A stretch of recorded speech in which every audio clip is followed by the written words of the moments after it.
चलिए फ्रेंड्स, विष्णु जी का favourite dish Satyanarayan पूजा का महाप्रसाद परफेक्ट मेजरमेंट के साथ बनाते हैं। नमस्ते फ्रेंड्स, स्वागत है आपका मेरे चैनल झलक कृष्णा की रसोई का में। मेरी रेसिपी पसंद आए तो मेरे चैनल को सब्सक्राइब करके बेल आइकन ऑल पर ज़रूर प्रेस करना।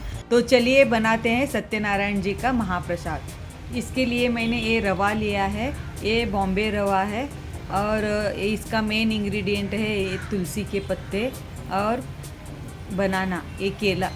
थोड़े मैंने ड्राई फ्रूट्स लिया है और ड्राई फ्रूट्स मैंने आधा घंटा पानी में भिगोकर बादाम का और पिस्ता का मैंने छिलका निकाल दिया है और एक में मैंने दो इस तरह से काट लिया है। ये मगज के बीज है और मनुका और काजू को भी मैंने एक में से 2 कर लिया है और घी है।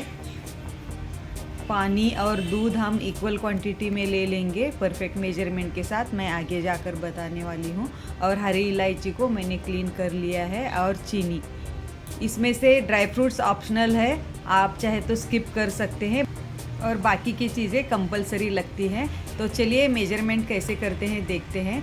मैंने इस कटोरी के साथ ले रही हूँ, 1 कटोरी मैंने दूध लिया है और 1/4 कटोरी मैंने दूध लिया है, तो ये 1/4 कटोरी हो गया। इसी तरह से मैंने पानी लिया है, दोनों मैंने इक्वल क्वांटिटी में ले लिया है। 1 कटोरी मैंने रवा और 1/4 कटोरी रवा, तो ये 1/4 कटोरी हो गया। चीनी भी हम उसी तरह से मेजरमेंट करेंगे, 1 कटोरी चीनी और 1/4 कटोरी चीनी, ये 1/4 कटोरी हो गया। घी को भी हम वैसे ही ले लेंगे, 1 कटोरी घी और 1/4 कटोरी घी। घी को मैंने मेल्ट कर लिया है। इसी घी में हम आगे की रेसिपी पूरी करेंगे। मैं 2-3 टीस्पून घी डालकर काजू, बादाम और पिस्ता को फ्राई कर लूँगी। इन तीनों को मैं एक साथ ही फ्राई कर रही हूँ। इसके साथ अगर हम किशमिश और मगज के बीज डालेंगे तो वो बहुत जल्दी जल जाते हैं। इसका हल्का कलर चेंज होने के बाद हम इसे निकाल देंगे, क्योंकि ये निकालने के बाद भी इसका पकने का प्रोसेस चालू रहता है, थोड़े से डार्क हो जाते हैं। मगज के बीज ऑप्शनल है फ्रेंड्स, आप है तो डाल दीजिए, अदरवाइज़ रहने दीजिए। मेरे पास थे तो मैंने डाल दिया है। मनुका भी जल जाता है सारी चीज़ों के साथ डालने के बाद। इसे निकाल लेंगे और इसी में हम रवा भून लेंगे। रवा को धीमी आंच पर भूनना है, टाइम देकर। इसे 5 से 7 मिनट तक हम थोड़ा थोड़ा घी डालते हुए भूनेंगे। अगर आप एक साथ घी डालकर एक साथ पूरा सूजी डालकर भूनते हैं तो वो भुनना नहीं होता है, वो घी में पक जाता है पूरा। हमें पकाना नहीं होता है, सिर्फ भुनना होता है धीमी आंच पर। बाद में हम दूध और पानी डालकर इसे पकाएंगे। इसी तरह से धीमी आंच पर आप भुनेंगे तो बहुत ही मस्त दानेदार बनता है सूजी का हलवा। ऐसे मुंह में डालते ही पिघल जाता है, उतना मस्त बनता है और घी का फ्लेवर भी बहुत मस्त आता है सूजी के हलवे में। ये 50% पकने के बाद इसमें हम केला डाल देंगे। अगर इस वक्त हम केला नहीं डालते हैं तो शुरुआत में भी डाल सकते हैं।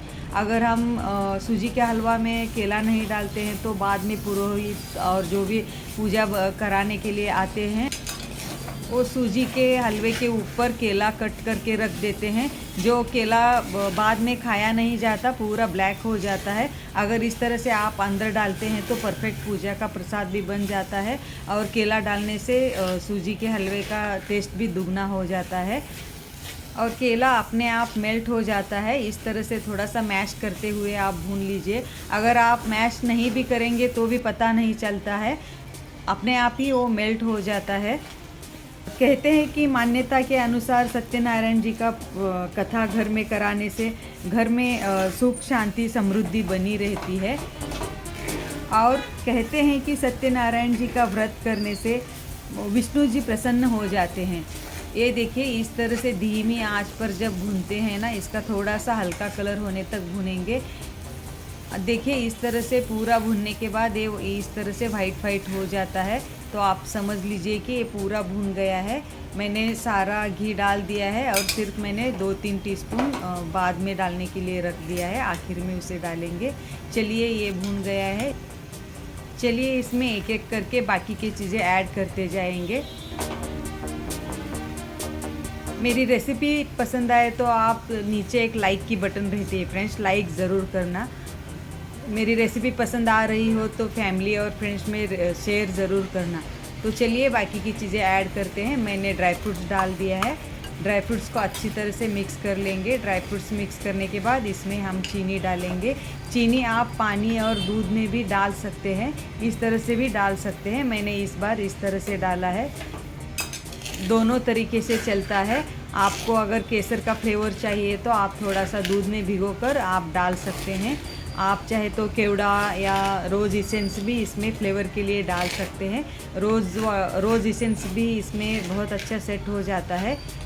चलिए इसमें दूध डालते हैं।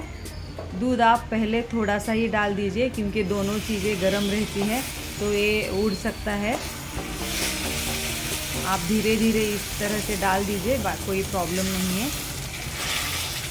इस वीडियो में मैंने सूजी और पानी दूध का मेजरमेंट खिला खिला सूजी का हलवा बनाने का बताया है। अगर आपको रसीला सूजी का हलवा चाहिए तो मैं ऊपर आई बटन में दे रही हूँ।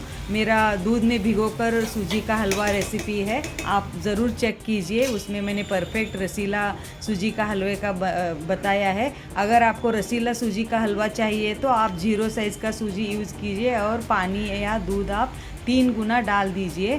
अगर जिस दिन आप पूजा कर रहे हो, मैं हरी इलायची को मैंने थोड़ा सा शक्कर डालकर बारीक कर लिया था, इसे मैंने अच्छी तरह से मिक्स कर ले रही हूँ।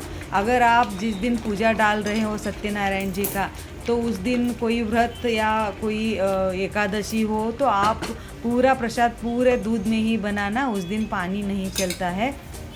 और कहते हैं कि मान्यता के अनुसार जहाँ भी जब भी सत्यनारायण जी का पूजा चल रहा हो, तब जो भी सत्यनारायण जी का कथा सुनते हैं तो सिर्फ कथा सुनने मात्र से ही उनकी मनोकामना पूरी हो जाती है, ऐसे कहते हैं। ये देखिए, जब एक बार आप पानी या दूध डाल देते हैं तो 2 मिनट में सूजी का हलवा बन जाता है। इसे 2-2 मिनट को एक बार चलाते हुए हम 2-3 बार इसे मिक्स कर लेंगे। मेरी रेसिपी पसंद आ रही हो तो लाइक ज़रूर करना फ्रेंड्स। फैमिली और फ्रेंड्स में शेयर ज़रूर करना।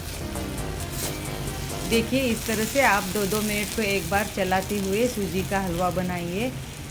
मैंने इस रेसिपी में सारी चीज़ें 1.25 कटोरी के मेजरमेंट के साथ मैंने सत्यनारायण जी का प्रसाद बनाया है। अगर आपको ज़्यादा क्वांटिटी में सत्यनारायण जी का प्रसाद बनाना हो तो आप सारी चीज़ें 1.25 किलो ले सकते हैं, या आप सारी चीज़ें मिलाकर भी आप 1.25 kg कर सकते हैं। बचा हुआ मैंने 2-3 टीस्पून घी डाल रही हूँ आखिर में। इस तरह से डालने से बहुत ही खिला खिला और मस्त दानेदार बनता है। ये थोड़ी देर बाद थोड़ा सा ठंडा होने के बाद अपने आप खिला खिला हो जाता है। मेरी रेसिपी पसंद आ रही हो तो मेरे चैनल को सब्सक्राइब करके बेल आइकन ऑल पर ज़रूर प्रेस करना फ्रेंड्स। हम इसमें 2-4 तुलसी के पत्ते मिलाएंगे अब आखिर में। पहले मिलाते हैं तो वो पक जाते हैं, दिखने में अच्छा नहीं दिखता है, तो इस टाइम मिलाते हैं तो बहुत ही सुंदर दिखता है। सत्यनारायण जी के प्रसाद में तुलसी के पत्ते और केला कंपलसरी जाते हैं और बाकी की चीज़ें 1.25 के मेजरमेंट के साथ जाते हैं। सत्यनारायण जी का प्रसाद इसी तरह खिला खिला होता है, क्योंकि वो केले के पत्ते में डालकर हाथ में देते हैं तो वो अच्छी तरह से रह जाता है। अगर रसीला बनाते हैं तो वो हाथ में स्प्रेड हो सकता है। लीजिए, रेडी हो गया है सत्यनारायण जी का महाप्रसाद सूजी का हलवा। इस मेजरमेंट के साथ ज़रूर बनाना फ्रेंड्स। मेरा पूरा वीडियो देखने के लिए थैंक यू फ्रेंड्स, थैंक्स। अगर रेसिपी पसंद आए तो लाइक शेयर सब्सक्राइब ज़रूर करना।